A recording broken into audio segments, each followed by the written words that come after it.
यह बात करीब 1 साल पहले की है, जब से मैं दिल्ली में ही हूँ।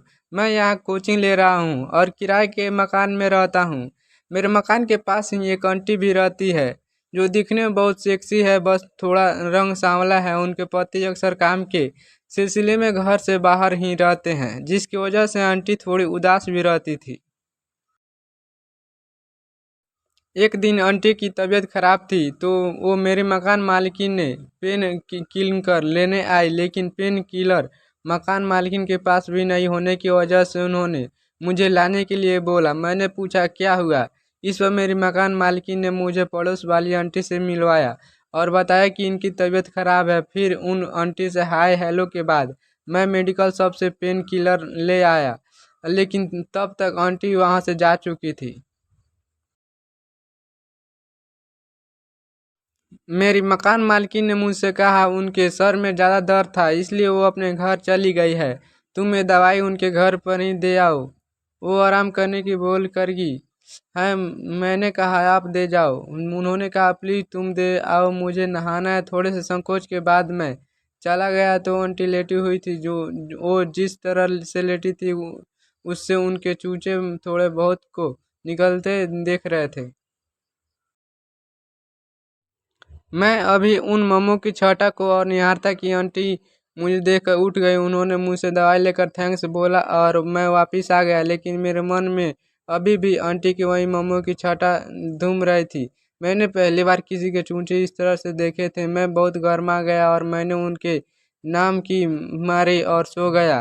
फिर 4 से 5 दिन बाद मुझे वही आंटी मार्केट में मिली तो हाय हेलो हुई। आंटी ने मुझे घर तक लिफ्ट आकर ऑफर में की तो मैंने हाँ बोल दी। यहाँ मैं आपको बता दूं कि आंटी के पति अच्छी खासी तनख्वाह पाते हैं, जिसके कारण वो बहुत रईस हैं।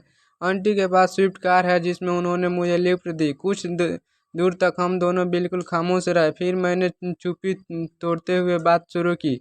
इससे पता चला कि आंटी का नाम रीमा है। हम दोनों एक ही बार की मुलाकात में काफ़ी घुल मिल गए।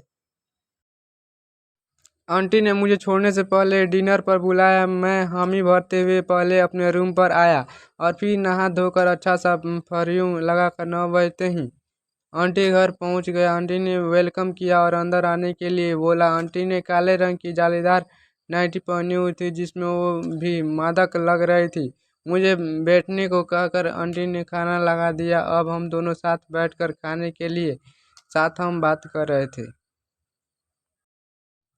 आंटी ने मेरी कोचिंग के बारे में पूछ रही थी। इसी के साथ और भी बातें चलने लगी, जिनमें मेरी गर्लफ्रेंड होने की बात भी आंटी ने की। मैंने आंटी को बताया कि मैं एक लड़की को पसंद करता हूँ, लेकिन कभी उससे बोल नहीं पाया। आंटी ने अब मेरा हाथ पकड़ लिया। मुझे इसकी उम्मीद नहीं थी, तो मैं थोड़ा सहम गया। तभी आंटी ने कहा मेरे आंखों में देखो निहाल। मैंने देखा तो लगा मानो वो मुझसे कुछ मांग रही है। मैंने शर्माते हुए पूछा क्या हुआ। आंटी मुझसे लिपट कर सिसक सिसक कर रोने लगी। मैंने उनसे पूछा तो उन्होंने बताया कि वो 34 साल की हो गई है, लेकिन अभी तक उनके पति उन्हें बचा नहीं दे पाए। मैंने उन्हें हिम्मत बंधाई तो उन्होंने मुझे और जोर से पकड़ लिया। अब तो मेरा खड़ा होकर उनकी जांघों को छूने लगा। आंटी ने मेरे को महसूस किया, लेकिन वो कुछ नहीं बोली तो मेरी हिम्मत बढ़ गई। मैंने उन्हें एक जोरदार किस कर दिया और कहा रीमा डार्लिंग।